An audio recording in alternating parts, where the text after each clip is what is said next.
હવાર નાઈ ધોઈને આપણે બેહી ગયા ભાઈને ખોળામાં લઈને. પછી કામ કોણ કરે તો જો બાને પોતું મારવું પડ્યું. તો બાએ આખા રૂમમાં રસોડામાં ને બધે પોતું માર્યું. પછી તો મેં લઈ લીધો દાળનો ડબ્બો. અરે દાળ બાફા મૂકવાની હતી અને બાએ લઈ લીધા ભાત. દાળ ભાત કરવાના હતા. તડકો બહુ હતો તોય મારે દાળ ધોવાની હતી અને બાને ભાત ઢોળવાના હતા. અરે તડકો લાગી ગયો એટલી વારમાં તો બાએ નળ હોતે તોડી નાખ્યો. પછી તો હું આપણે નાઈ લીધું. અચ્છા.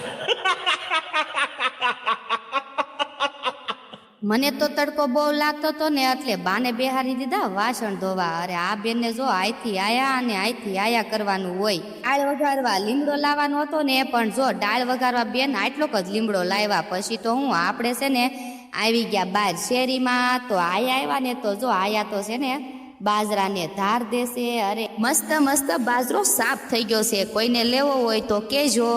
ઘરે આવીને તો જો આ ભાઈ તો જો આવું કર્યું. કાંદા બટેકાનું શાક કરવાનું હતું તો આ બેનને જો આ કામ સોંપી દીધું. અરે આ એક કામ નહીં. પછી એને આંબલી ખાવાની હતી. અરે પછી તો હું જો મેં મસ્ત મસ્ત દાળ વઘારી અને બાને મસ્તીના રોટલા કર્યા. બાના હાથના રોટલા ખાવાના હતા. પછી તો હું દાળ ભાત થઈ ગયા અને બેહી ગયા બધાય બાકા ઝીકી બોલાવા.